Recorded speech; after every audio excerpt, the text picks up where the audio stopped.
Hello all and welcome to the NJOI College Tour. It's an initiative from me, Yannick van Harskamp and Dirk Sparidans. We are both former Dutch national team players. We are very proud to host our guest, Kåre Mol. He's the coach of Mol and Sørum, the best beach volleyball duo in the world at this moment. Short again on Samoilovs. They're trying to run this two ball every opportunity. They pass on such an angle to try and run it. Mol again! He's unstoppable!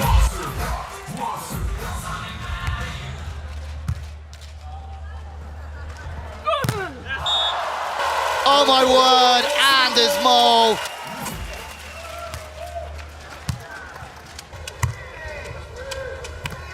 And it's late from Andy Mol, and Mol against Samoilovs.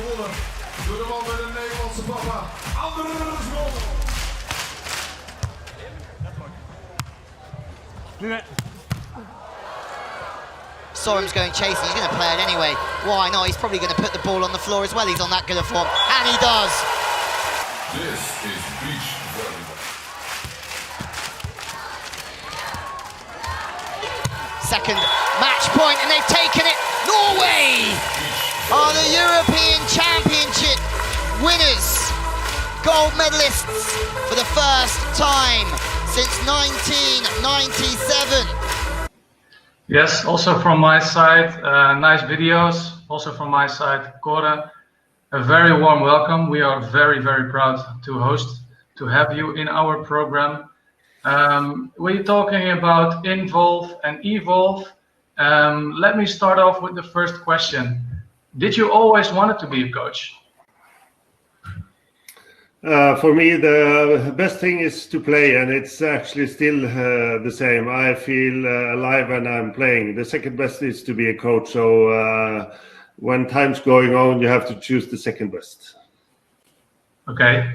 So being a coach, I mean, if you describe yourself, what are your good skills?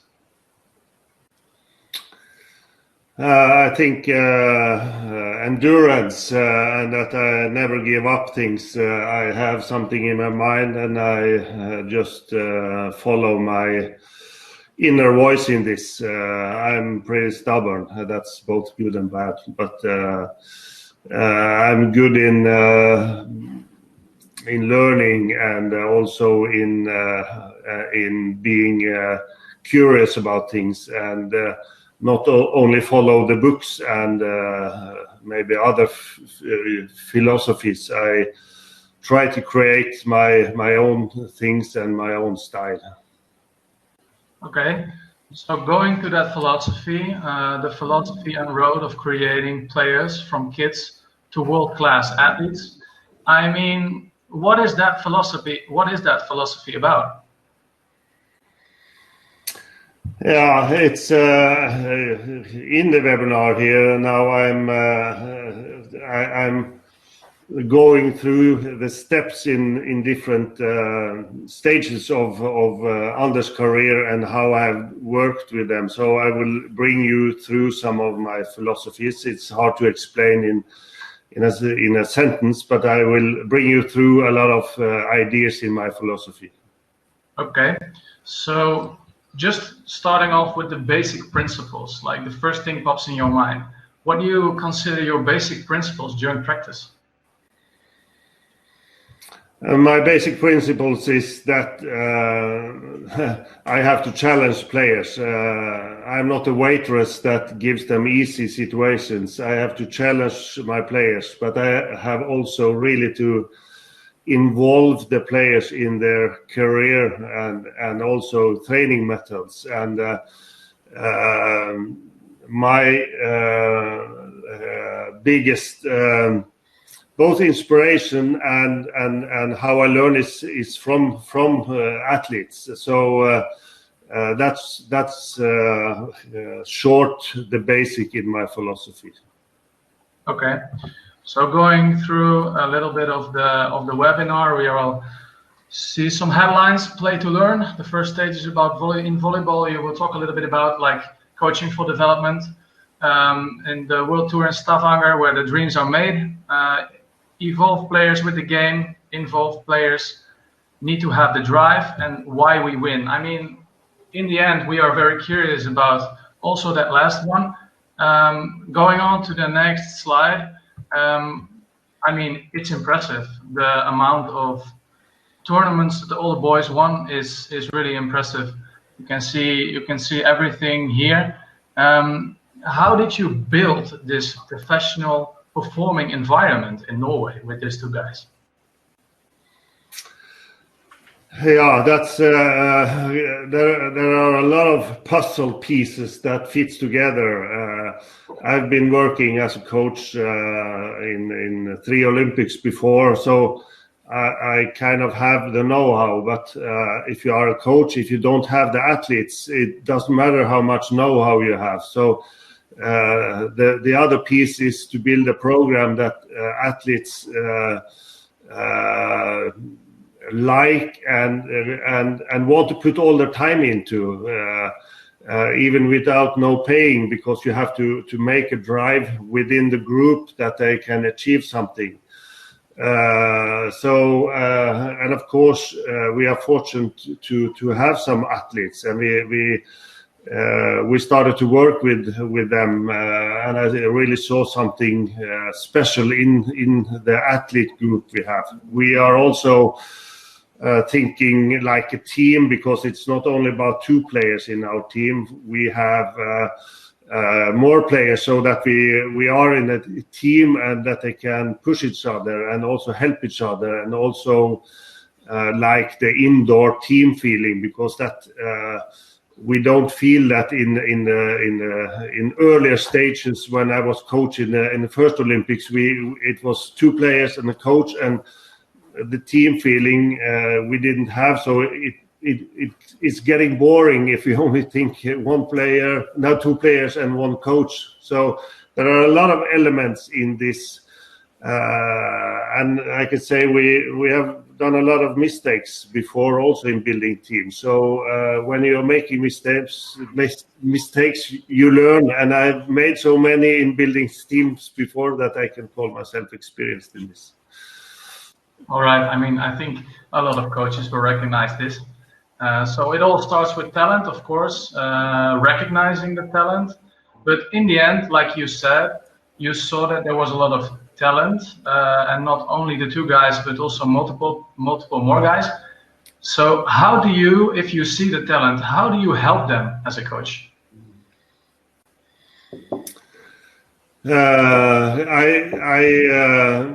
I both help them and I challenge them. Maybe the biggest help for the players is also to challenge them at their level, and to make them understand that to develop you need to push some limits in your effort. If you are receiving against easy balls, you will not get any better in reception. So we are maybe one of the best receiving teams in the world, and also setting, and I have an easy explanation on this, because I was a former player and I have a good shoulder. I still have a good shoulder. That's the only thing that's working on me almost. But when they were younger, like 15, 16, I could always challenge them with my serve and from boxes, and they need to achieve a certain amount of perfect passes and sets before we left the training. So this is my philosophy also in challenge the players. Okay, so that's a good example. Being blessed with a good shoulder as a coach is a good thing. Well, okay, so we will again talking about challenging, because already you said 2 times helping them by challenging them. I mean, I think that is really a nice thing to do. So we will talk later on about it also. To go to the next slide. I mean, you can see some stuff. It is like, what are you most proud of when you think about your volleyball life? Because you were a player, you are a coach now. So what are you most proud of? I'm most proud of that I still love the sport of volleyball, and that people around me also really love the sport, and maybe the proudest moment for me is that I see the players, they are good role models. It's not for me only about winning or being on the top of a podium, but I really like when the players are humble, they are role models, they are really also models for other players, because I want the sport to grow, and I think maybe this is what I'm most proud of. That's the way the players behave. So being humble for you is a very good characteristic in sports. Like, do you consider that being a big plus, being humble? I think good humans, it's easier to get them to be good athletes. Okay, so being a person for you can make really a difference in professional sports. Yeah, because it's also about we need to spend a lot of time together when we are practicing.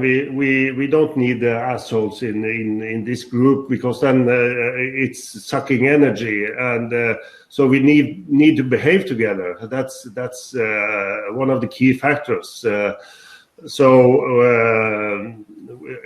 it's not always about that we are nice to each other. We are fighting sometimes, but we try to listen to each other and not be mean, because in a environment when you push levels, you always also have some disagreements. So that's also a natural thing of being together. But we are working on this all the time. You know, in a group, you have struggles coming up, but this is the things we solve together with communication. Yeah. So one of those two guys you're talking about is happening to be your son. So I mean, creating a good and nice environment and getting along with each other. I mean, it's also about the two people can get along quite well. But if you're talking about, like, thinking about your son, being his coach, how do you deal with disagreements? How do you solve them, or how do you do that being a father?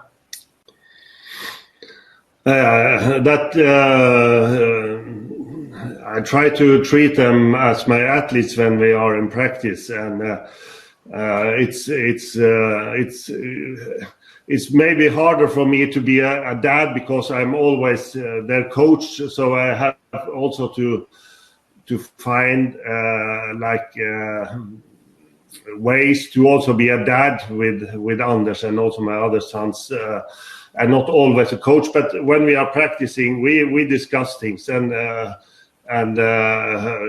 my boys, they are like other boys. They don't agree everything what a parent says. They will challenge you, and that's how it is. So we have the discussion, and sometimes it can be hard, and sometimes we are really fighting over things, but when we talk after, we maybe laugh some things, and I have my weaknesses in personality, and that's it. So with discussions, we always, because what I want is actually that they become better, and but for a parent, the best thing with your children is just to love them. Nice. I mean, I hear that you challenge them by, you helping them by challenging them, and Anders is also helping you by challenging you. I mean, that's why I heard you saying. Can you give me an example about how he challenges you?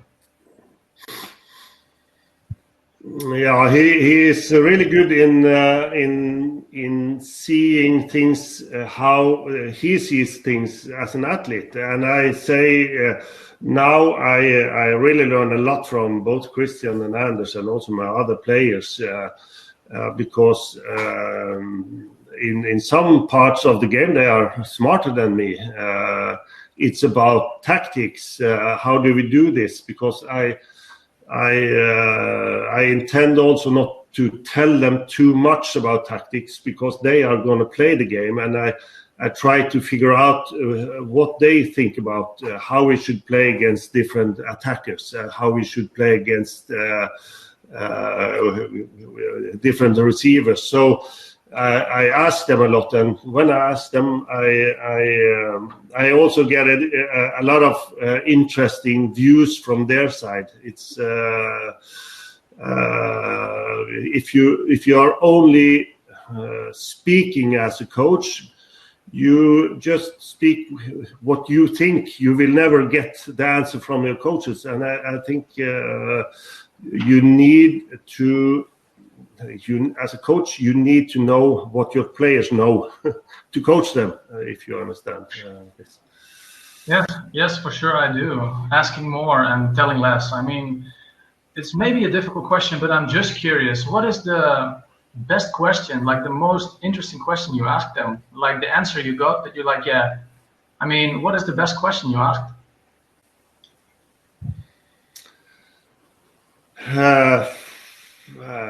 Yeah, that's a hard one, but there are many questions like why did you do this in this situation, or why did you change the tactics? Did you see when you blocked him that he wants to go this way as an attacker? How did you feel in this situation when you were pushed? Things like that.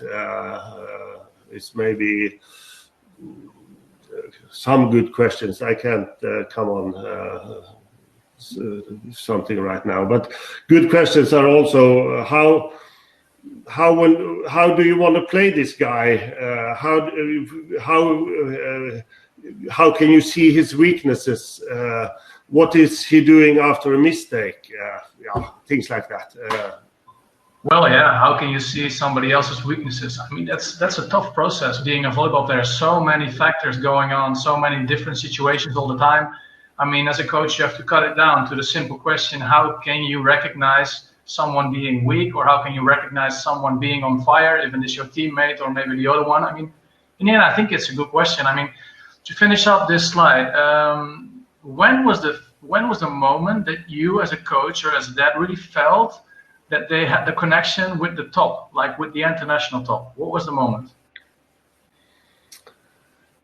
I really saw something in them when they were quite young, but that they should boost their performance that quick was I didn't have that in mind at all. But I actually saw it when they qualified in a tournament in not in Vienna, but the places it was Klagenfurt. Then they were 20 or 19 maybe unders, and they should play an under 20 championship together. And I just put them in a tournament to qualify, and they qualified, and they beat really good teams in this tournament, and they became fifth. So. And at this moment, I also saw that they are actually playing much better in tournaments. That their level in tournaments, even if they are unexperienced, is higher than in practice. So they have a good competing morale, or a good competing. Quality, because if you are doing better in competition than on your best in practice, there is something. So then I realized, oh Jesus, they are really good together, and they really play at a higher level when they are competing against really good other players. All right. Well, I'm curious in the next few slides if that game mentality is a coincidence or if that is a result of how they grew up, how you treat them as a coach, how do they. I mean, in the end, we will hopefully answer that question. I mean, we'll start off with a video again. Evolve. Maybe already we can solve a little bit of this answer.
Yes!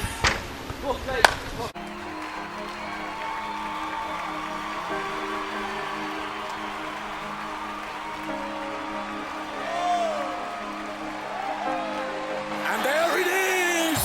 Norway! With a spectacular victory!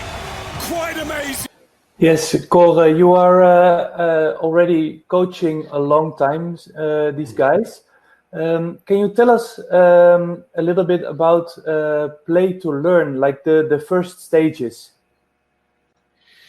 Yeah, and I have two passions in life, and that's working with kids and also with very best players. So that's maybe different from other coaches, but I see the foundation of things. They are really important, and I think also the best coaches they should learn or they should work with kids, because you learn so much from working with kids and how the developing is going. And to make a platform, we have too many unexperienced coaches working with kids.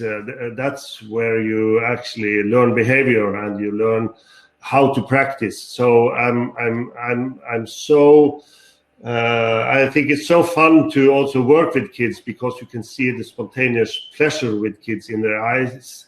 They don't care if you are a world-class coach. It's just about being there and seeing what's going on and living in the moment. If I tell them that I'm a world-class coach, they just look strange at me. So I have to deliver, and I have to deliver good stuff. Then they are really attracted to the game. So for me, also when I start working with my kids, I learn much more from my 5 kids than any guru or any book I've read, just to follow them and to see how they learn. as I said, the spontaneous pleasure for kids,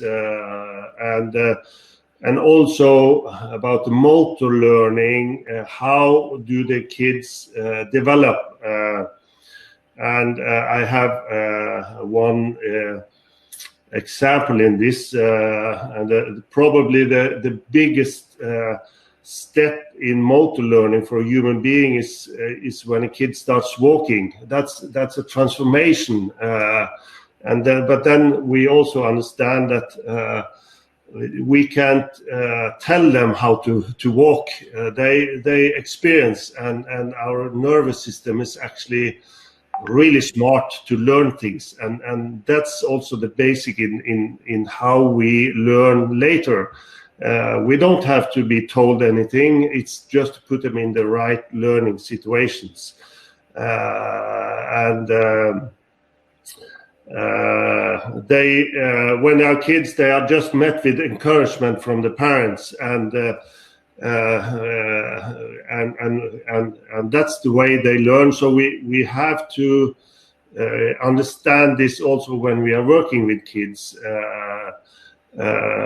It's better to maybe say to kid that a target focus, bring the ball here or catch the ball, than to explain him how to move his legs or like that. So target focus is for me better. Try to just say, can you do this? Try to get the ball here, and you really have to trust the nervous system of the kids, and don't talk too much to them. They didn't learn to walk in one day, so they developed, right?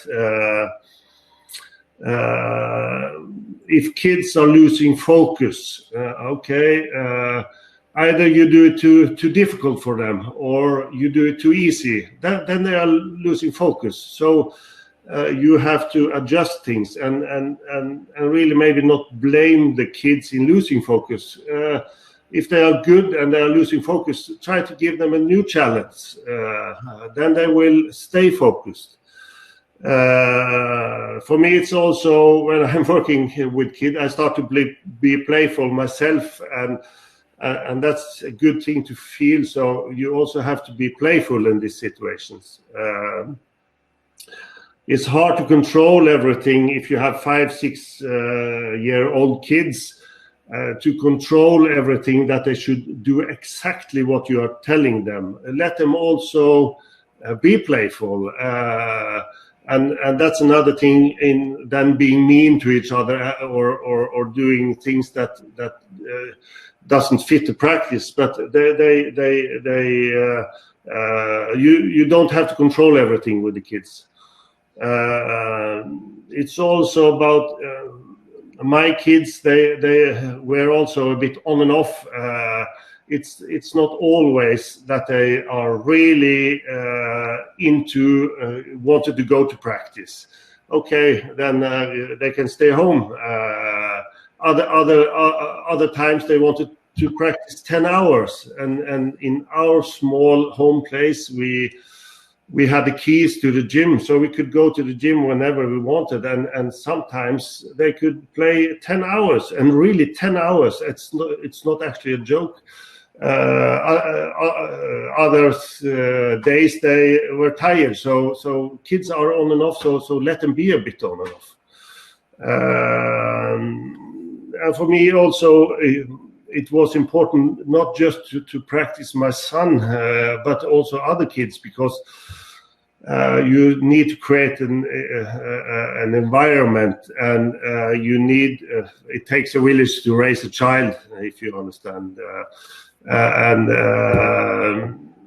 they have to make dreams together, and in a group you have friends, and that's an important thing also to bring more kids together. Yeah, nice to hear, Kåre. When you see the young kids for the first time, where do you start working on? Yeah, I try to see immediately with some ball control exercises where they are. and then I try to challenge them in different tasks. If they are 5-6 years old, they can throw and catch the ball. They can throw and catch the ball over the net. They have 2 balls and they throw and catch each other ball. And 1 ball is bouncing, because of the first stage of learning is not the final skill of a set or a pass, because that's often too difficult. But the first step is to move into the ball trajectory. It's not easy to move into the ball trajectory if you don't have done it before. So that's the first step of learning, is to start working on these things. And if you in the first stage, you also start with a target, or the target is in the first stage is not involved? Yeah, targets is also in there. Can you do this 10 times in a row? Can you do this together with a partner 10 times in a row? Can you change ball without they are crashing and catches other ball? Can you do this 10 times? Not immediately, but they have to try a bit first, and then I get a target goal. And if they have done the target, I give them a new challenge. And the others who haven't made the target, they can still work on their achievement level, or whatever you can call it. Yep. You can see the picture here. Here is there are 9 mini courts, and they're all involved in playing. This is a bit higher stage, but instead of having there are a lot of players, I make small games, 1 against 1, 2 against 2, challenging tasks with 1 against 1, and so on. But it is about also volleyball is a game that we play the ball over the net, so we should actually play the ball over the net. We have 3 touches, and actually all the 3 are in cooperation with the net. You get the ball over the net, and you have to deliver it over the net, and you have to set the ball also with the net. So you have to play with the net. For me, it's a waste of time to do anything else than this. Yeah, I hear you work with stages with young kids. The first stage is to get in the right trajectory. Can you tell us about a little bit with the next? What are the next stages of learning? Yeah, I think maybe this is on slide 8. Then I have some of these stages. So I don't know if you are gonna move to this, but I can. Let's say. No, that will come later if you want to tell more about that. Can you tell me about what's the difference? You practice with young kids, and you are a coach of the biggest team in the world. Can you tell us what's a big difference? Yeah, the big difference is, of course, that you maybe are more playful. I'm really looking into all the players to see if they are have the right challenge, or that they are into the action what we want them to do. And I try to learn them simple behavior, not about winning, but how can you be good to practice, and it's not always to achieve your goal, but it's not to give up when you are not succeeding with something. So I try to learn them these things on a pretty early stage. How are you good in practicing? If I can say this. Yeah. But of course, this is also a thing when you are better, but then it goes automatically. Yeah. So the behavior you learn as a young player, it's more important if you learn it in a young stage, if I can say it like this. That's it's so important to bring in some behavior, and it's behaving also in a group, because nowadays kids are kind of spoiled. If you come home with a shitty drawing, your parents tell you how nice it is. So everybody is good in everything, and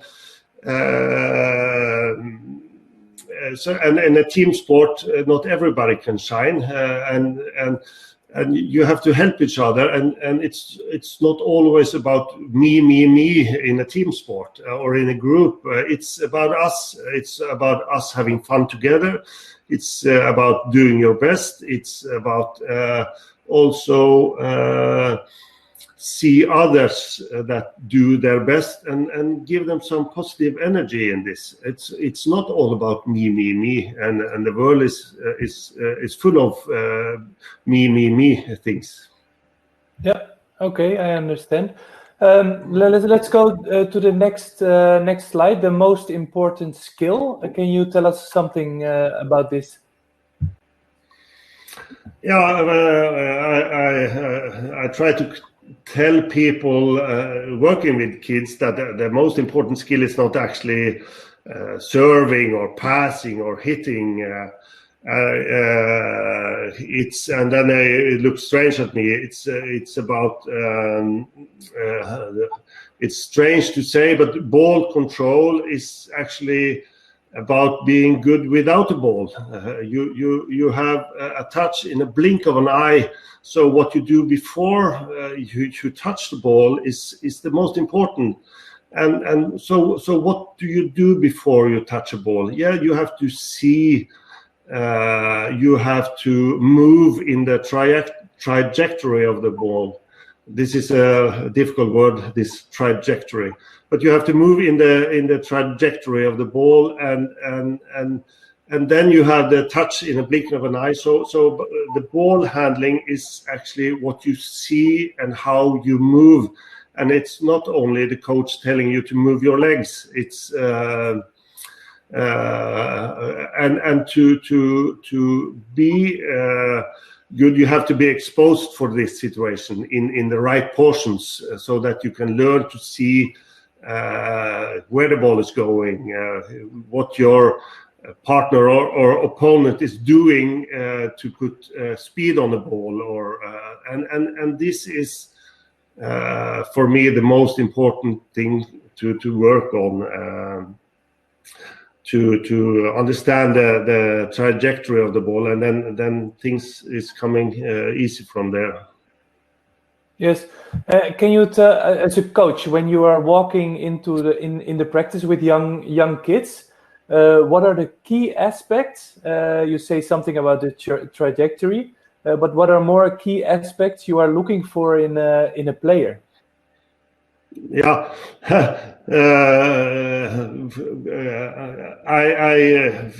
for the player, I look how good they are in practicing, not actually how good their technique is or how good their movement but how good are they in learning. Are they starting to cry if they don't achieve something, or do they lose focus when they can? If they have struggles, this I can see from kids. Are they when I look them in the eyes, can I see life in their eyes? Can I see love for what they are doing? Can I see love for trying a challenge? You can see that in the eye of a child. But I look more to coaches when I go into a gym. Are there many balls in the air?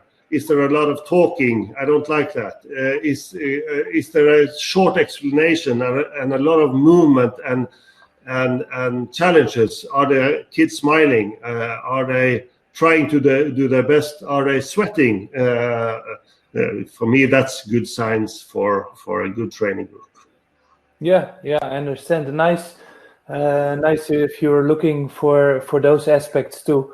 Is there the key aspects for young children? Is it the same for the top players you are coaching, or is there a difference?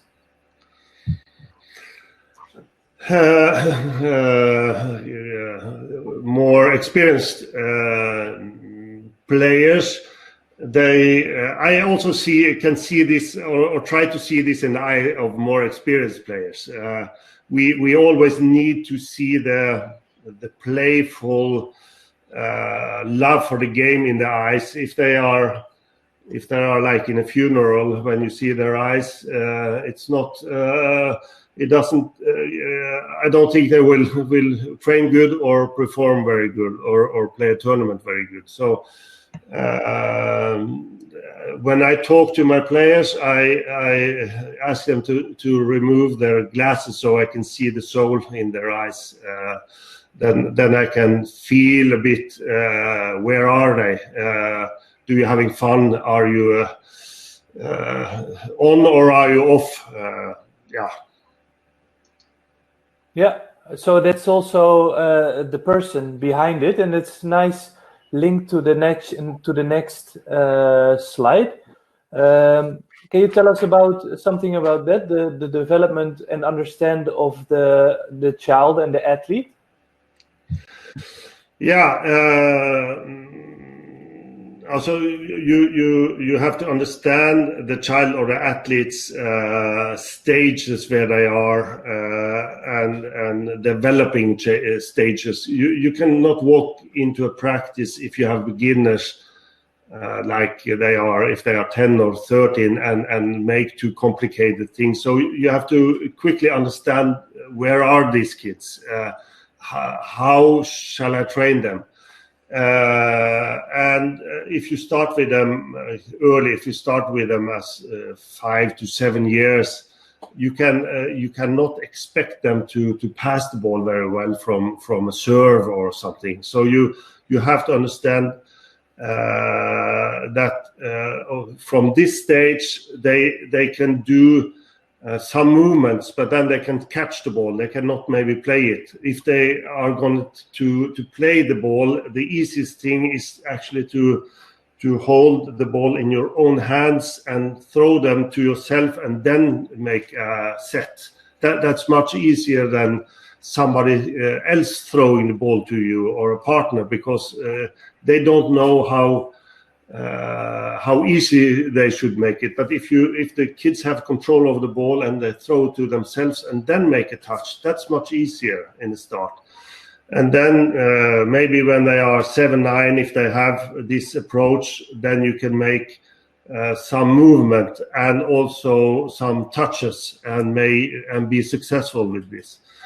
And then the ball is moving a bit faster when they are 9 and 11, and then also in and out angles of the ball is different, and you can expect them to understand and do this.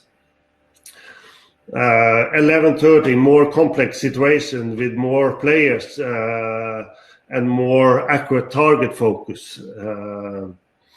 And actually, I'm still saying to my boys that we are not good enough in serving and now receiving and setting. The thing is, if you think you can receive and set, you will always be challenged by somebody who makes the ball look. Now the ball moves faster.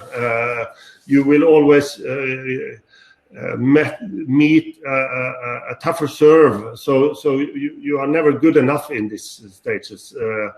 And what happens when you can do the techniques? It's that the ball is moving faster. That's actually the only thing what happens then. Yeah, I understand. And you say you tell us about some stages, the ages. At what time you want to recognize the talent? And actually, the next question is, how do you recognize the talents if you look to it as a coach? Yeah, a lot of talents you can see it in their eyes. Are they willing to practice? Do they think this is fun? Because in our world in Norway, as I said before, the kids are pretty spoiled in things. So you have to see the spark in the eye of the kid. If not, they will not stay in the game very long. So you have to see this. You have to see that they like to practice. That they are on practice every time, and that they are supporting the other kids also, and that it's not only about me. Then you can see a good team player in coming. That's and of course you can also see how the skill is developing. Are they athletes? Can they do other things with the ball? Can they play football? Can they play basket? Do they have a ball control and a body control? That's of course also a big factor in seeing talents. Yeah, and if you see the spark in the eyes of a player, but isn't so talented, what do you do with to shape those people, those kids?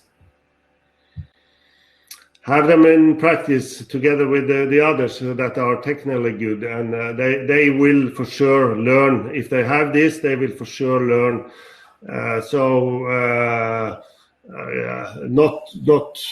Not anything else, but some players you have to guide more in their techniques. Others they just are doing the right things. They just have the right arm swing when they are attacking. Somebody has to be adjusted a bit more without and that they also don't lose they believe in themselves in this. Yeah. Okay. That's nice. Yeah. Can you tell us something about the next slide about the father athletes and the parents, because you are in there as a parent too. Can you tell us something about that? Yeah, you could have our own webinar in this, but my kids they are not different from other kids. They tend to disagree what you are telling them or question what you are telling them, and so that's also why I started to explain them too much. Just do this things, and so for me also when I see parents, because I have also worked not only with beach players, but we work also with indoor players, and parents, they have often they have a higher ambition than the kids, and this is for me a signal that this is not a good relation. It has to come from the players. You talk with parents, why is my kid not playing, and things like that, and they are maybe shouting from the sideline, or they are loving their kids when they are good, and they are not loving them that much when they lose or something like that.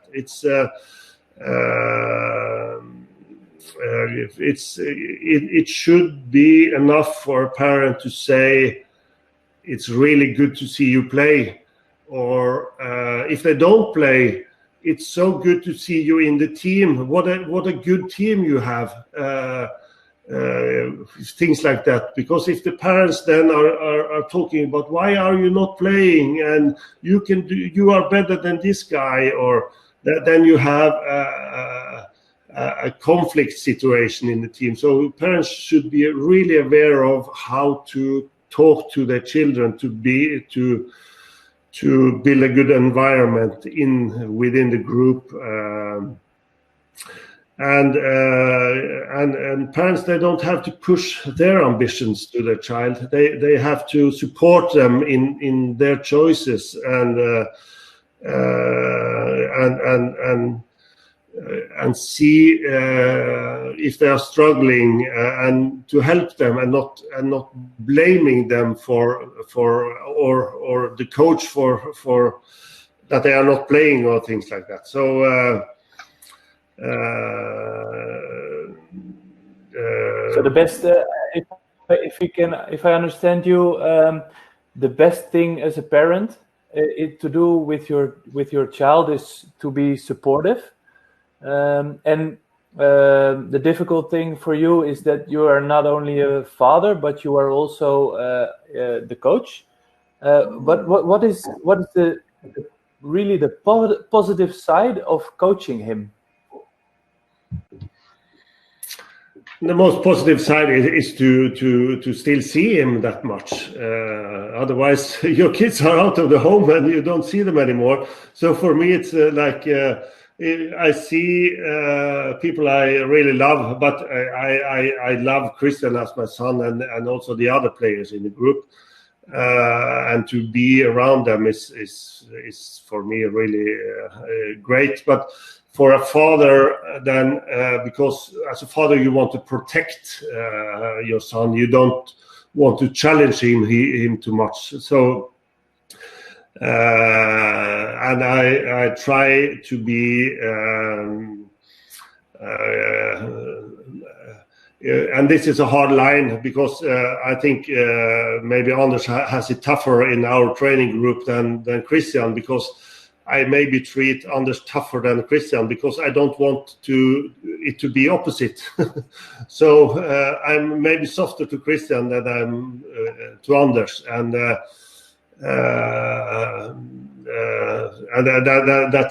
it's a thin line, this, but overall, as parent, you just have to support the kids. If you are a coach and a parent, you really have to talk with your athletes also.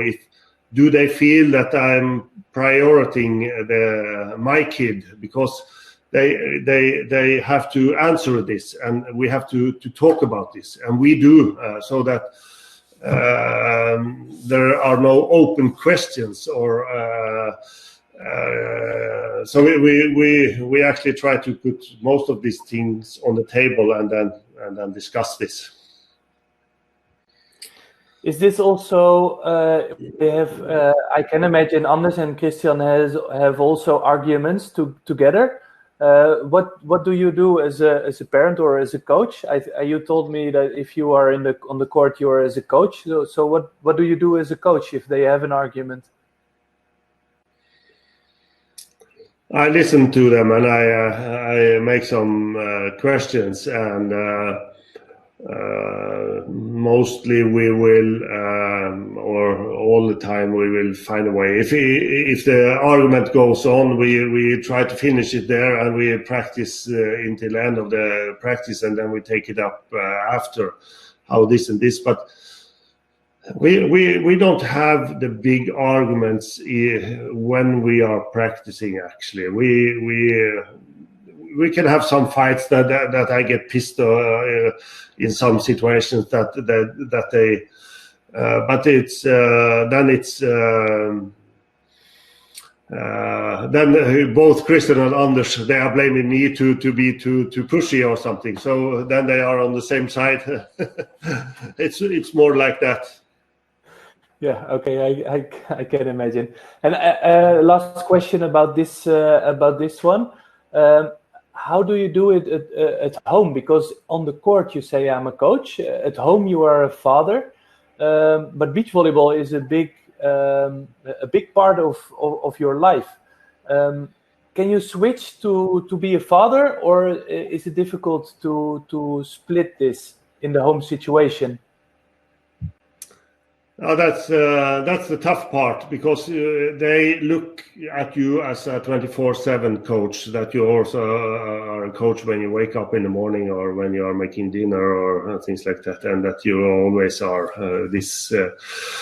I don't try to change my personality, but I try to find some things that we can have beside of father coach, like with my oldest son. We like to make food together, and Anders also, he likes to involve in some food making, or if we are going fishing. So I have to try to find another pillar that we can have a father-son relation outside the volleyball, because in our home and around the table, we when we not talk about volleyball, it gets silent really fast. So we need to find something else that it's not a father, now that it's not a coach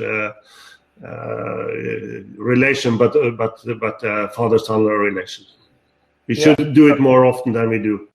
Yeah, so fishing is one of the things, but you say it needs to be more often. Go to the next slide. Can you tell us something about, like, Anders' big brother, Hendrik? He was the most important coach. Can you tell us something about that, please?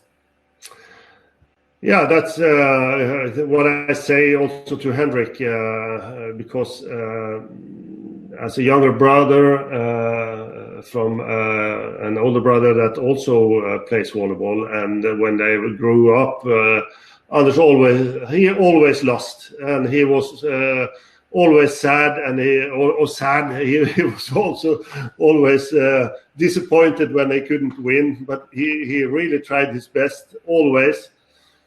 And in a development situation, to struggle and fail is key to learn. So when he is put in this situation, he really learned how to struggle also. And if you can deal with losing, it's easier to deal with winning. And all losses, they are a step towards victory.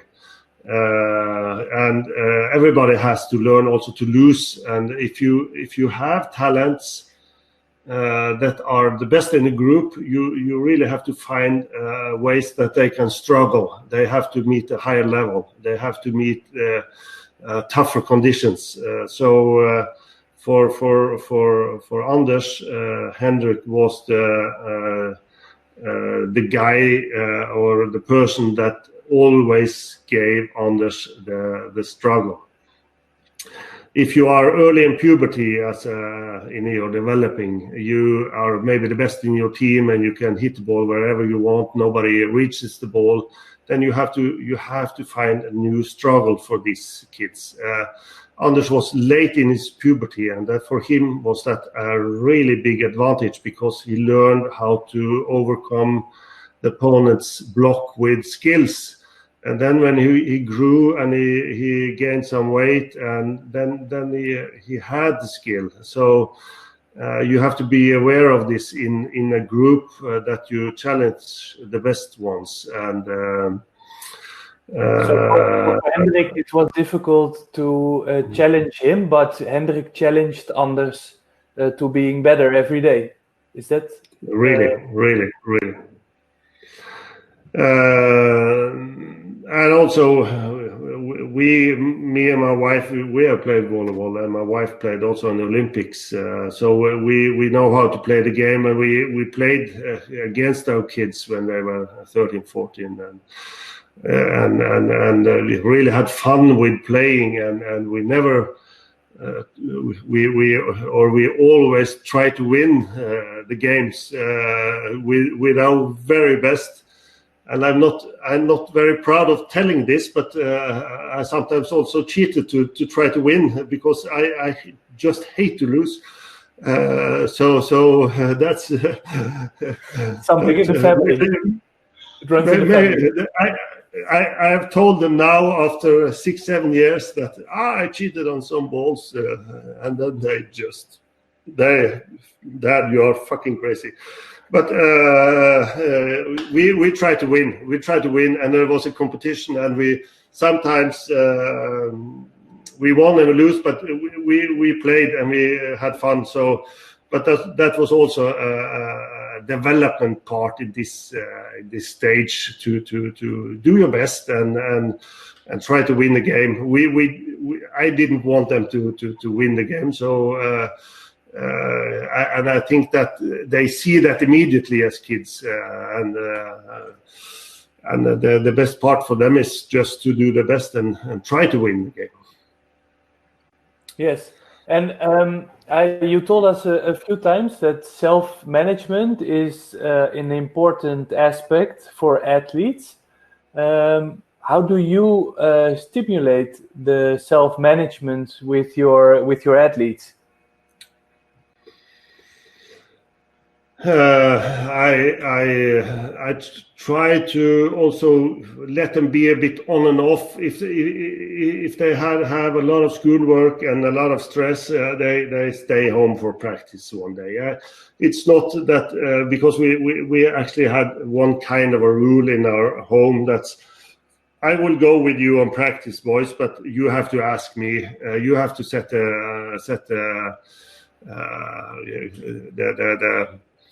the standard, or you have to ask me. It's not Anders. Now we have to go practice because it's Thursday and it's 5 o'clock, and then we have scheduled this. So ask me. I will go with you, and then allow them this. And it's not that happen very often, but it's not my career. So later on, when we worked with the kids, I also started with a speech in this, that boys, I'm your helper and you are the project leader in your own career. So let's go, kind of thing.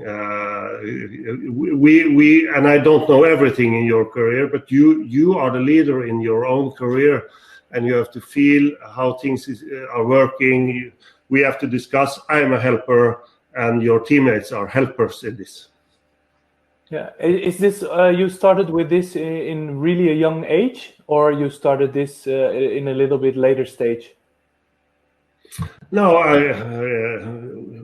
14, 15, they are aware of this, but the really speech began when I started to take the national team. And to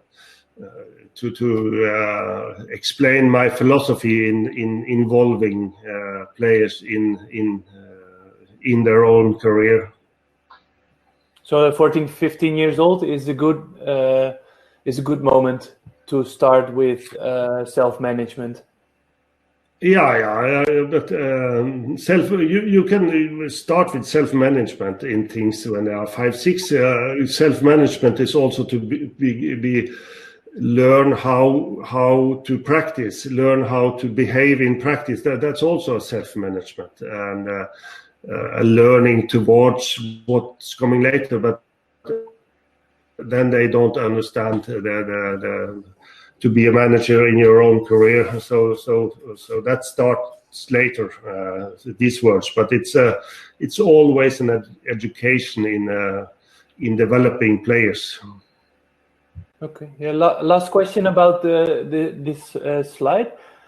If I understand it well, Anders and Christian, they're living so far away from each other. How do you practice? How are you doing that in practice? Because they are living so far away from each other. We are always together when we practice, and the boys are in their bags 260 days a year. So 260 days a year they are together. And they went to the high school together, and they stayed 3 years together practicing every day. And now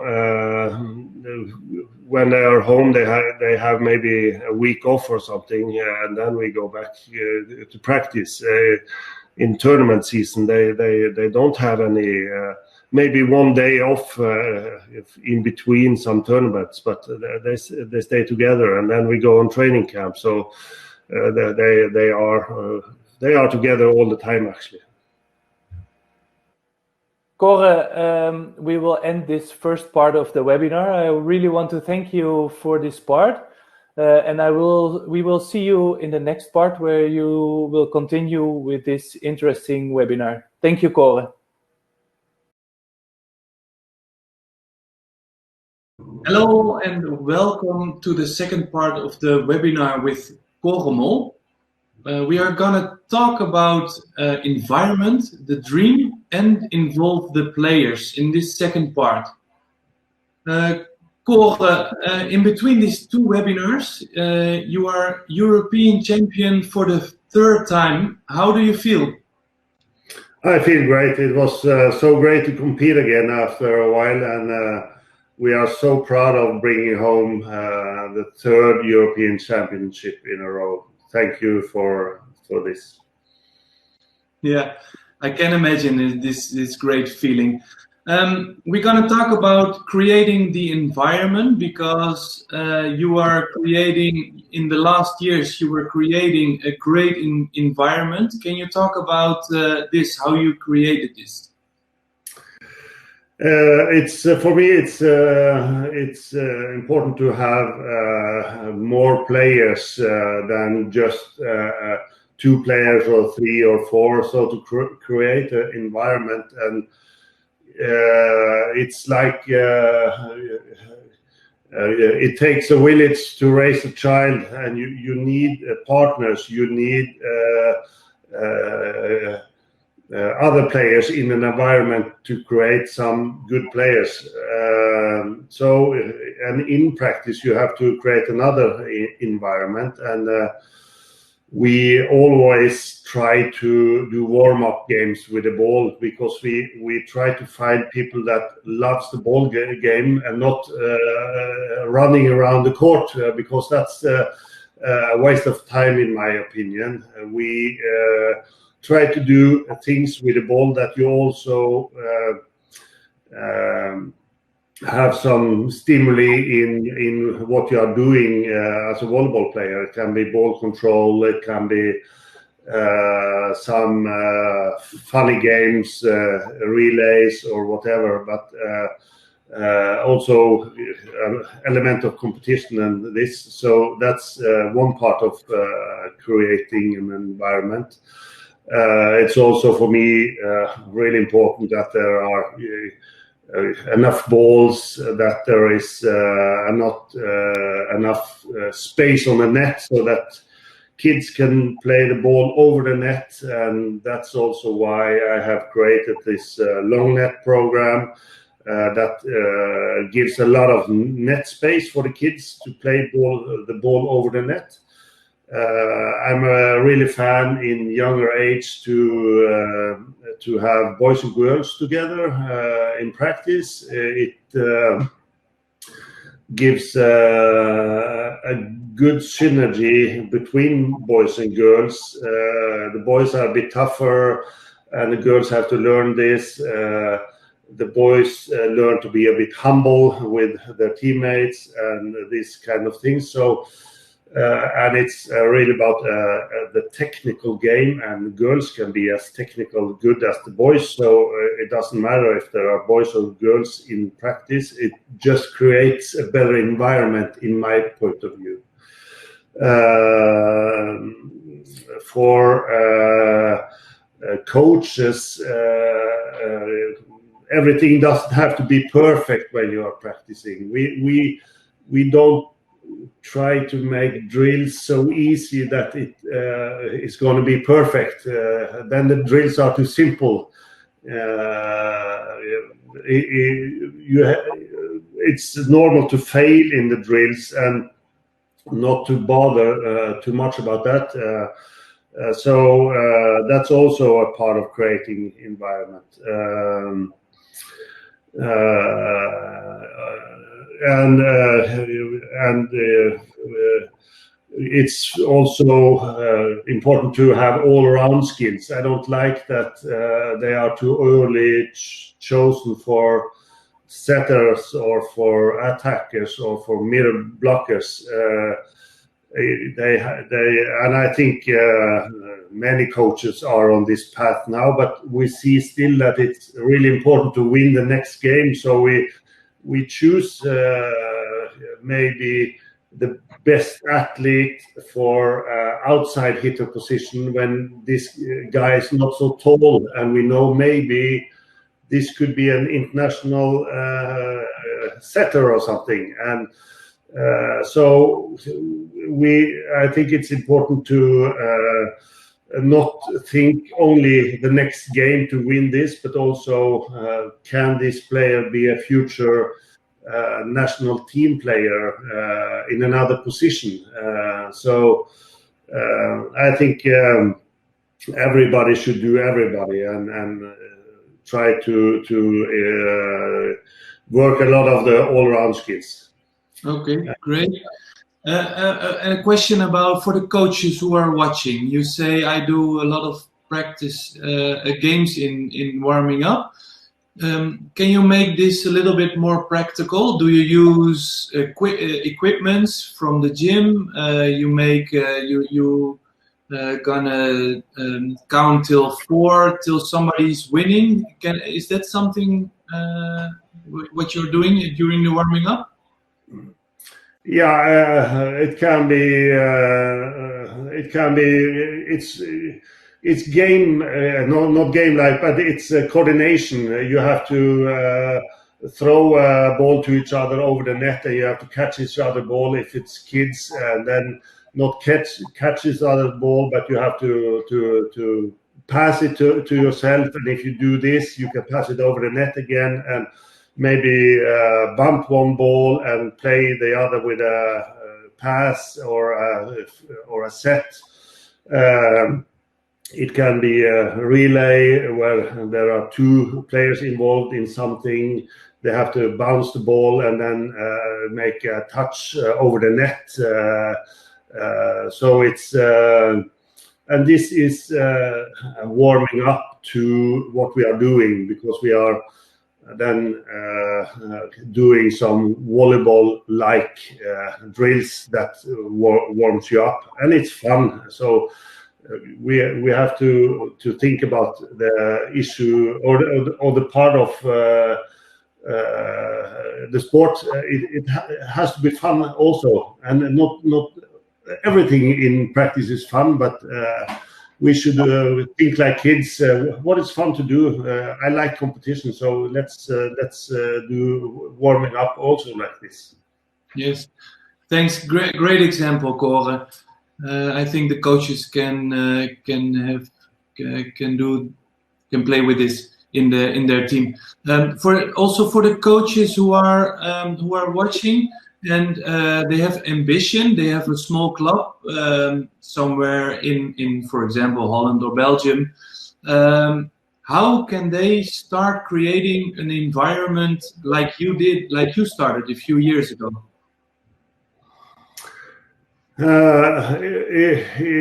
It's always good just to start somewhere and then learn throughout the path, because a lot of coaches think that I have to do this perfect before I start. So have the dare to start, listen to the players, because they know things, and they can also not be in charge of creating an environment, but you can ask them, what would you like to do? I have my ideas, so let them practice together. There is one more part in our practice, what I think is important, and that's also we compete a lot because I have a theory that all this data play games that the kids do, that is a kind of a competition between somebody, and they actually like to compete. So I think also we should compete in practice with things. We should make and if you not compete with the others, you compete with yourself. How many times can you do this, or have a goal with this? I am maybe more competitive than somebody likes, but I know it attracts a lot of kids to just compete, and it's not that when we have a competition, I try not to emphasize too much on the winners because they are good, but I try to emphasize on how they are doing in practice. Are they giving all their energy into the practice, even if they maybe seems like they are losing, kinds like that, because we don't try to give the winners even more energy and to step on the losers, but for me the competition drive also in practice is really important. Yeah, okay. Do you have future goals in your environment? That's a good question. I always want to develop the sport because I really think that everybody in the world, and I may be crazy in my head, but I think everybody in the world should play volleyball or a team sport, because I think the idea of keeping the ball alive is it's just fascinates me, and maybe I have some click in my brain or something, but I cannot understand why everybody doesn't like this. Future goal is to bring more of the beauty to everybody about our sport, and also how good it is in making an environment for kids to grow up with. If you don't be a world star athlete, you learn team skills, you learn how to treat others, you learn how to deal with losses, you learn how to deal with failure, and you learn also how to support your teammates in different situations. So for me, this is, I cannot find a school situation where you learn so much than in team sport. And in volleyball, I think it's just a great sport also to learn these things for kids and also for grown-ups. Yeah, great. I feel your passion and that you want to make this work to learn all the kids playing volleyball. Is there also something practical you want to design, or you want to evolve in your club, or? No,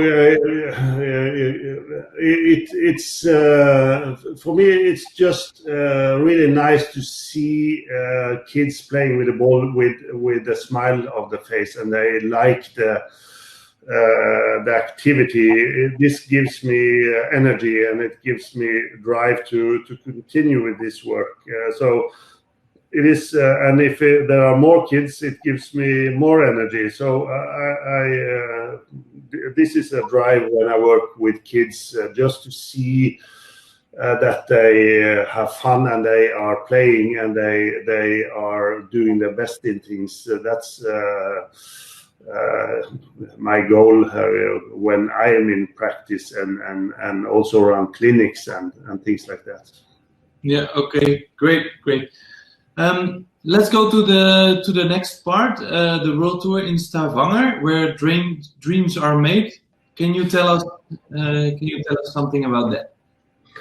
Yeah, we had to have this World Tour tournament in Stavanger because we had a lot of good beach volleyball players in Norway. We have been in the Olympics many times with already from '96, and we have always had good teams in Norway. And the tournament in Stavanger was a really big piece of the puzzle, both for Anders and Christian, to create dreams. Because if you are a kid and you see like 8,000 people in the stage cheering for a beach volleyball game, you start to think, this is a sport I want to practice in. I think it's a really big part in the whole puzzle that there is events, and that there are events that kids can see that this sport is something. And so for kids, when they are younger, to take them to an environment where they can see not just the play, but the crowd, and that the sport is something. I think that's a big part in the drive of talent to be something. So that's and Anders and Christian, they tell me about this, and when we are in Stavanger now, that Stavanger is always something really special for them. That's where they got the first goosebumps, and where they created the dreams of and drive in their small heads to also want to be on this center court sometimes. Yeah. Okay. Nice.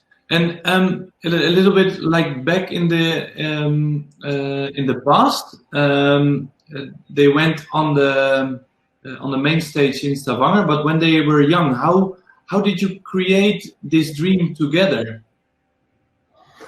I just took them there. That was the part I did, because I was a national team coach then for other players in Norway. So. And I didn't have to ask Anders. He always wanted to go to Stavanger, and he was in the stages to watch this. And I had also to wake up 6 a.m. before anybody did go to the warm-up courts, because he wanted to play there. And then I had to wake up 6 a.m. Also and play some ball with him, because he wanted to stay on this court. And that was basically what I did. I didn't tell him that this can be yours or whatever. But he when he was 13, 14, he suddenly said to me that, Dad, I'm going to be the youngest player who plays on this court ever. And I thought, okay. I didn't. I thought maybe it was not possible, but actually, Anders, he qualified in an wild card competition between Norwegian teams, and he was 16 when he first played the World Tour in Stavanger. So he was actually the youngest and achieved this goal. But the dreams are made in his head, and that's also the important part of this. I think the players, they have to create their own dreams, and that they not are adapting our dreams as parents or as coaches. Yeah, so it starts with the goosebumps, and then the dream is coming, and then and suddenly they have a goal. So if I hear you right, for young children, it's important to go to big events or big teams to play, where they play volleyball, to create dreams together. Is it, or to create the dream for themselves? Is that right? Yeah, I think if you as a kid, if you don't feel the goosebumps or the environment attractive, I think it's hard to get them to convince them that this is fun. So I think they will start to feel the atmosphere and start to create some dreams. So, but there are probably also stories that they don't need to do this, but for us this was, and then I talk both for Anders and Christian, because Christian was there with his father and mother also, and that was before we knew Christian actually. So he was there with his father and mother, and for him it was also and his story is pretty much the same as Anders' story. He started to to feel like, oh, this is a sport and I want to be there. So for those two, it was important. Oh, yeah. And what are the dreams for the future? What do they have still dreams where they want to go for? Yeah, I think their dreams, they have never been in Olympics. So the Olympic dream is really a high goal for both Anders and Christian and for every player, I guess. The Olympic is every fourth year, now maybe every fifth year, or what it will be, but it's a special event, the Olympics, and for us in Norway, we are a small volleyball country, and it's hard for us to have like 12, 14, 16 athletes that we can build an indoor team. So the drive for an Olympic dream is big. And that's also why they chose to go on beach volleyball, because we have an opportunity to go to the Olympics with beach volleyball. It's so hard for us to compete in indoor, both with talents and also with the financial situation that you have to support 14, 15 players and make a program that you have to invest in many years. So the dreams are definitely the big competitions like the Olympics, like the World Championships, and also try to create some history and have fun with the sport. That's their dreams. Yeah, great to hear they have some great big future dreams. Let's go to the next slide. Can you tell us something about evolve players with the game?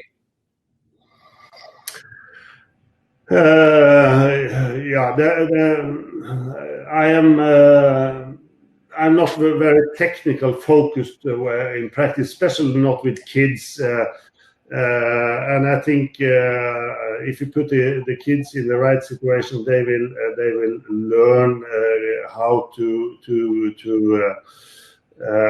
pass the ball, how to set the ball, and they need some input in things. But I think a lot of coaches, they are afraid of doing mistakes when they start with the kids, because I don't know really how to correct them in a way of passing or setting. So they are thinking very much on the technical part of the game, when I think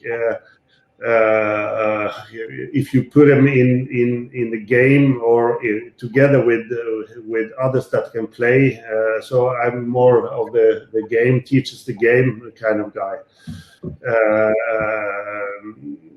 But we have a set of technical keywords always, but I think the players, they really evolve in game situations, in situations that creates that they have to do their best. We like always to do random game-like situations. It's I never like to that they, for instance, pass a ball and that you get 10 on your right side and 10 on your left side, but because you cannot ask your opponent to serve 10 on your left side and 10 on your right side. It has to be in the situation that is coming from your opponent. It's so this has to be random as it is in game situations, but you can adapt the how difficult it is, because you cannot as an adult serve a kid with your game-like serve, so then you have to adapt with an easier serve, but it should come like it comes in a game. I think also I'm always looking for how smart they are to learn. If they if they hit the ball in a block, okay, are they doing that the next time in the same way, or are they trying to hit more on the angle, and help them just to have the dare to try to do something else if they are stopped in block, for instance. And encourage them to try to hit the ball block out or try to go on an angle, because in this game situation you will learn if you are a good learner, and the good opponent will explore your weakness, and you have to then to pass the ball or to hit the ball in a bit different way than you did the time before. So that's a kind of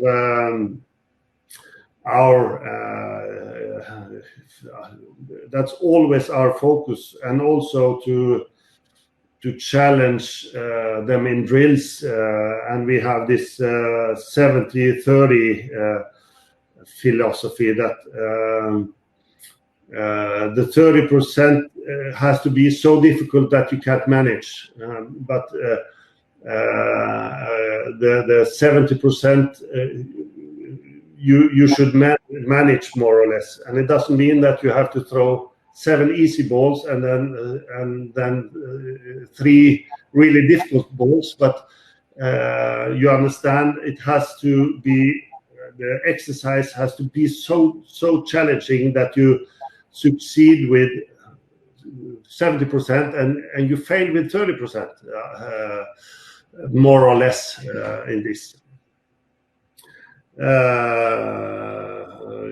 And that's if I can. I don't know if I managed, if I said this in the part 1 here, but one of the reasons why we are good in passing and setting is because I have, as a coach, have a good shoulder. I could always challenge them when they were 15, 60 years. It's not because they are smarter or something, but it's just that I could challenge them the right way. And we have to think about this as coaches. We have to challenge kids when they are coming. We have to challenge if they are talents and 17, 18, and even now when they are in the top level. I am constantly thinking about how to challenge the Anders and Christian so that they can develop, and I have to challenge them. I cannot challenge them anymore with my shoulder, so I have to be creative to make it slightly more difficult than they will meet in a game situation, and that's the hard part. All right, so I just also wanted to say that I just really enjoyed the part of Stavanger, and you as a competitor, seeing the fire lighting up in your son's eyes, and also being a coach and walking and helping them decide the whole process of becoming maybe the world greats at the moment. It must be also for you as a competitor, like such a nice ride. So that's just what I want to say also, that I just really enjoyed that part. So speaking about special qualities, you talked a little bit about smart learners. So they make a mistake, and do they do something different? How do they do something different? Is that something that you link through to special qualities, or can you specify what is a special quality for you? Yeah, I always look for some special qualities. If a player can serve really well when he's young, okay, that's a special quality. Can he do things that I haven't seen before? That's a special quality. Can he jump? Can he? And I need more than one special quality. I need some average qualities on many things, but I need also a special quality. And for Anders and Christian, I saw quite early that they were special good learners, because they were always really both when I ask them, but they are really thinking about how can I do this better in the next attempt I do against this blocker. Yeah, I can cut the ball more like this. My approach was not perfect. So they are not only thinking about, oh shit, I hit this ball out, so I'm bad, as many do. I couldn't manage to receive this ball, so I'm bad, and I yell, and I'm not really thinking about okay, how can I deal with this next time? And it's not that you are doing that all the time, but they can talk really mature about this, that and also wise, that okay, I have to take this ball a bit higher, or I have to go more on the angle, or I should be better in just try to touch the ball. I have to keep my arm high, and things like that. If they already can speak something about this is for me a quality that a player has. Yeah.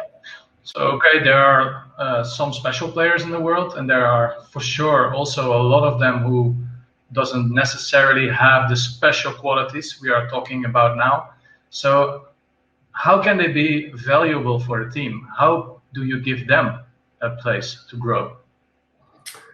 I didn't quite understand your question. Can you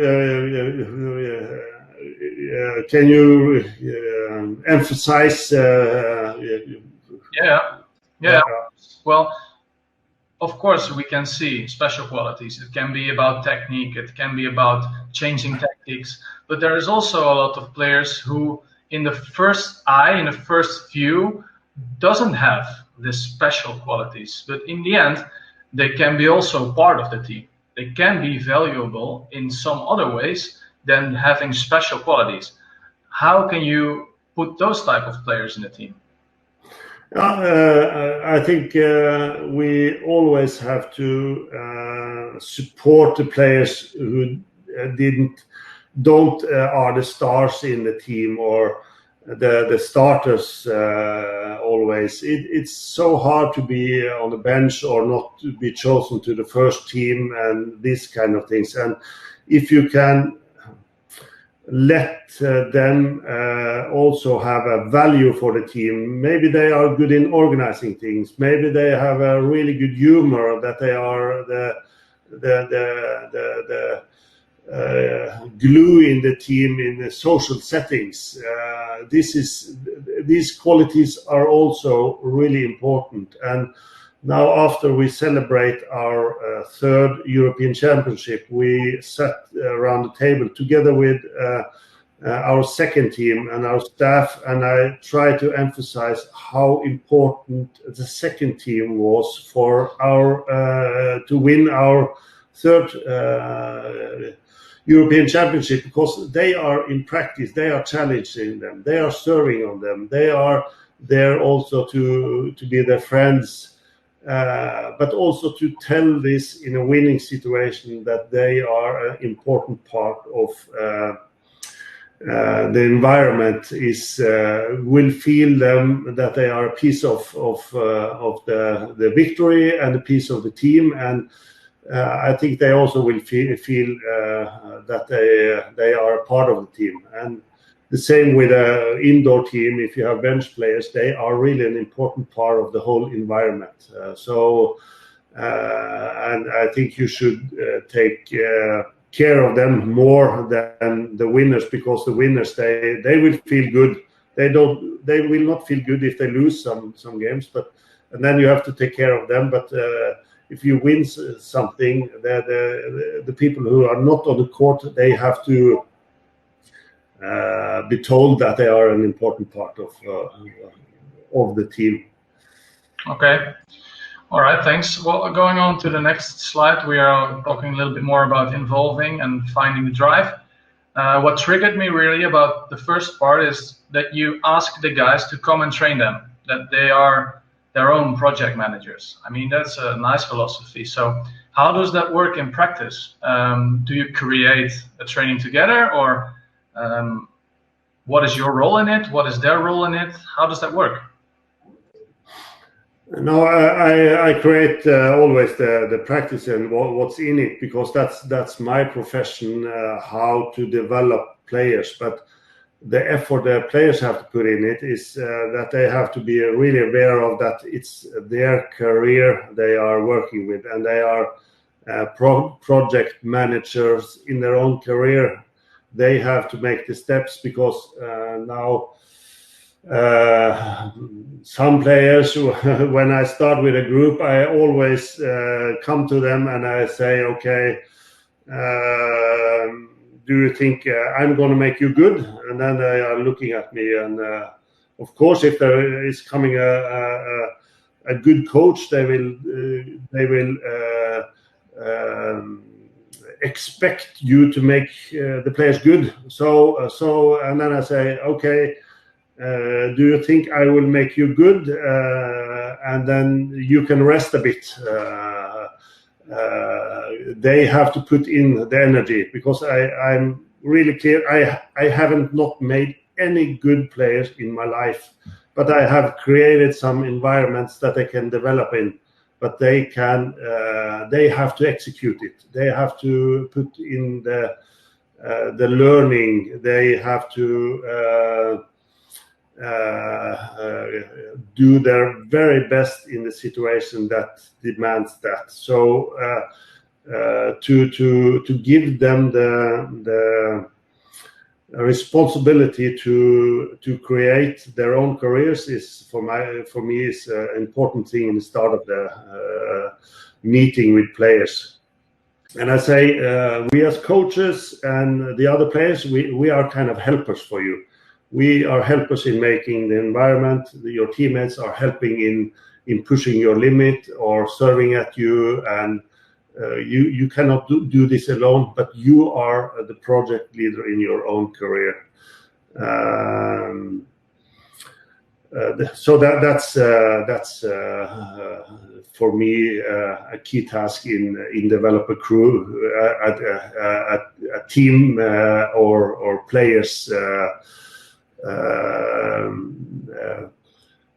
That he understands what his role is in a team. Also, it's your responsibility to develop in our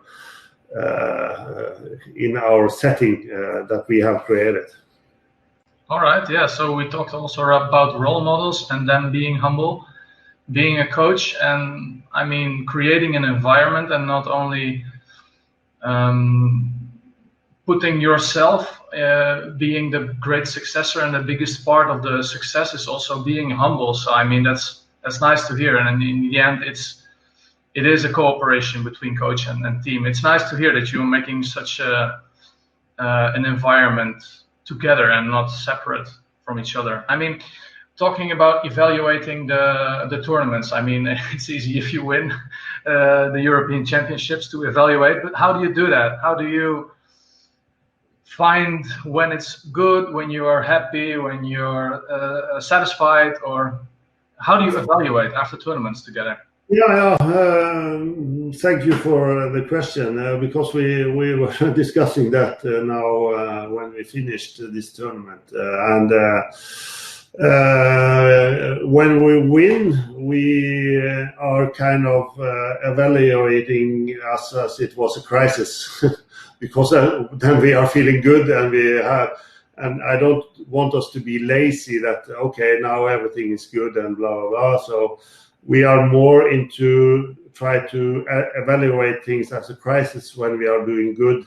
If we are not doing so good, we are more kind of supporting and not that tough, because we also need to build some confidence in what we are doing. So then it's, of course, adjusting something what we are not doing good and so on, but we also have to have faith in what we are doing. So and then it could be an unlucky situation, an unlucky ball, or blah blah blah. Then I'm more humble. Also, I can if we win a game, I try to be tougher in the next practice than if we lose a game. Then they don't need the punishment, but then they also need the support that I have believe in you and build some confidence again. So that's a balance, but that's the way how I think and how we are approaching this with evaluation. Yeah. So there was quite a famous basketball coach who won a lot of NBA titles, Phil Jackson. He was always stating, don't take a timeout when it's going wrong, but take a timeout when it's going right. So why does it go well? Why do we win? And when it's going wrong and you lose, let them figure out a way to overcome it. Is that like also your little bit, you can find it, this philosophy in your way of proceeding them? Yeah, and I think if you ask different coaches, everybody has a different approach to things, and that's also why I think it's important to listen to many coaches and take what you sound is a good idea for yourself, and not what others are doing. I've read a lot of books and I've heard a lot of coaches, but I just adapt what I really believe in, and I never try to create the same style as somebody else, because we have so many different styles in coaching, and so many different styles are also successful. So you have to be true to your inner voice and how to finding your path.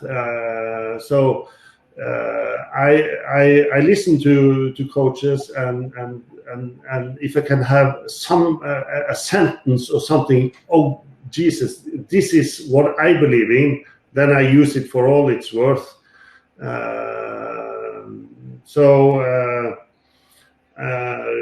And then find your philosophy is a key. Find what you truly are and how your leadership truly is. That's for me much more important than that you try to be somebody you have read about or Yeah. Well, thanks. It's a nice thing to talk about. Going on to the next slide, why we win. I mean, the first part we talked a little bit about your surprise of them performing so well on their first big tournament in Klagenfurt. We talked a lot about having fun, smiling, and you said you were surprised about their game mentality on the first big tournament. How important is having fun for you on big moments in your life or in your career? Yeah, I think to really win games, you have to like to be on the court when this is happening. Otherwise, it will be a struggle with your own if you are more afraid of losing than or making a fool out of yourself when you're standing on court and things like that. So to embrace all the feelings, you can be anxious, you can be this, but you have to embrace this and also think that it's to have the final games, the crowd are watching you. That's actually what we are preparing for, and some players, they just love to be there, and they cannot have enough of the crowd. They cannot have. And for me, I saw this the first time Anders and Christian, they should play in Vienna. There were 8,000 or 10,000 on the stages, and we actually hoped for that we should play the Austrians in the center court. And normally I talk a bit with the players before.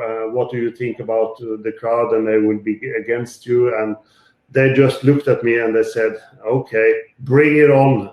I can't wait to go on the court." And then I thought, I will never again ask these boys if they are anxious if they go on court. They just love to be there, when there is crowd. If they are against them or with them or whatever, they just love to be on court when there are, and that's also for me a part in the puzzle why we are winning. Okay, so you are like embracing the moment on the Olympic Games. I mean, at this moment they are doing really well. So how do you are confident about them being able to embrace the pressure and the moment on a part of their lives where they haven't been in yet, the Olympic Games? Yeah, I think we don't have to talk too much about it, because if you build too much about it, you don't have to talk too much about it. But because when you are there, you will feel the energy and you will feel the game and you will do your really best. If it's like life or death, this one tournament, then you are in trouble. So it's just also there. We haven't been there with these two players, but I am sure that they just wanted to play every single match because it's so fun to play. And that's what we try also to create when we are in these situations, and try to not focus on that there is a lot of media attention, that there blah blah blah, that they can have bigger sponsors or things like that, but just embrace the moment of competition, and that they just love to play volleyball against good other opponents. It was also, to give one more example, we from the last this European Championship, there were two Russian teams in the semi-final, and we knew that we could beat the others more easily than the one we had in the final. And then the boys said, I really hope that the best teams win, the best team of the Russian wins, because we like to play against the best teams. They give us the biggest challenge. And that's for me a really healthy approach to what we are. We want to play the best players. We want to, because they can give us a bigger challenge, and to have a big challenge in the final it's just so much fun, more fun to play, if you understand. Yeah, of course. So preparing their mindset for such a big event like the Olympic Games, where they have no experience in yet, you think as a coach or as a team, like as a whole team, this preparation is going well and you're on the right foot of preparing the boys for it? Yeah, we are on track in preparing, and sometimes you don't feel that you are on the right track. That's also a part of it. This summer we didn't know where we stand towards the other players, but and sometimes as a coach you feel unsure about how good you are, if you are doing the right things in practice, and blah blah blah. But we are confident in our approach to this too. But it's also it could have been slightly different if you have other athletes in how your approach is, and I think that's the part you have to discuss with the players. If you really feel pressure before Olympics, you have to work on these things. So it's what team you have also, and that's also you have to ask the players. You have to involve them in answering questions that they maybe hadn't thought about themselves. Okay. So yeah, we spoke a lot about coaches and everything, and you want to say something more? You want to share something more with us about why you win with Mol Sørum, and you want to share more with us, or should we continue to the next slide? No, I think in why we win, that's a topic we could discuss really long. But I want to take some of the keys in, because I'm asked that a lot of times. Why are you always winning? Why? And so I will just say some more about this. One key factor is, of course, athletes that love the game. They love to compete. They are not really enjoying every practice, because that's just a step to the competition that they love. Some players, they love to practice more than they feel better in practice than in competition. In our case, it's opposite. They feel much better in competition than in practice.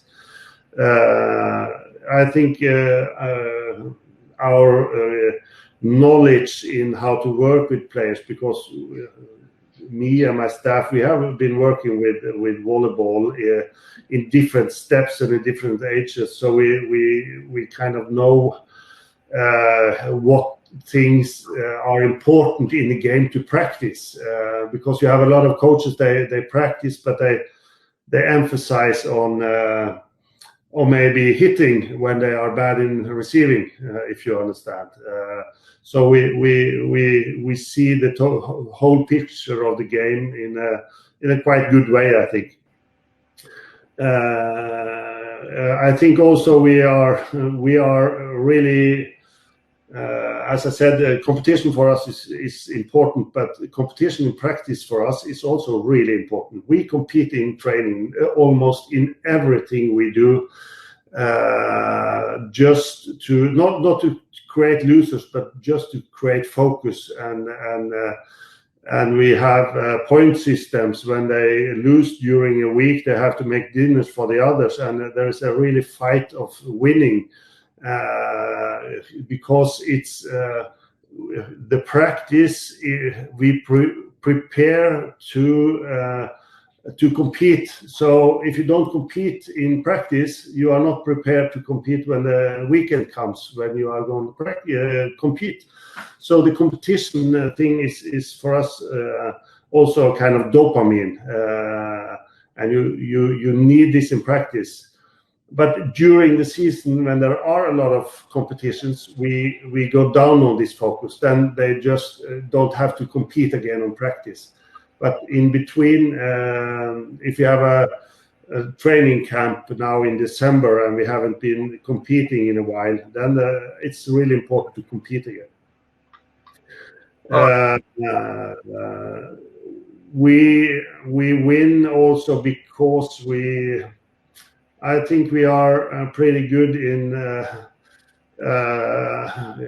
We have a kind of another way of scouting players than a lot of other beach teams, and we are more looking at the player we meet in a way of that is how do we block on him? Is it does this guy have a quick arm, or does he have a slow arm? How good is his eyes? We don't emphasize on he's hitting 10 times diagonal and 1 time line and this kind of things. We are trying to see what skills he has and how we can explore the weaknesses in his skill. And the players are really involved in this. So I ask them, does he have a quick arm? And I try to ask them questions and not tell them how to play the game, because they are going to play the game and they have to adapt to their strategies all the time. That's for me, is that also because you have a lot of coaches, they want to control everything, and they want even to control the opponents in telling the players how the opponents are playing, and that's a weird thing for me to tell the players that opponents, they are playing like this, because it's not always happening. And if the player is on the court and he tries to remember what the coach said about what is he doing, then you are. It's hard for you to stay in the game, because there is a big reading part in the game that you should adapt to the situation that's coming, and the brain cannot multitask. That's proven. So you have to be somewhere. Either you are thinking of what your coach says, or you are in the game and actually see what's coming. So we try to be good readers, and we have, of course, strategies in what to do, but it's not like that I have told them you have to play it like this. That's my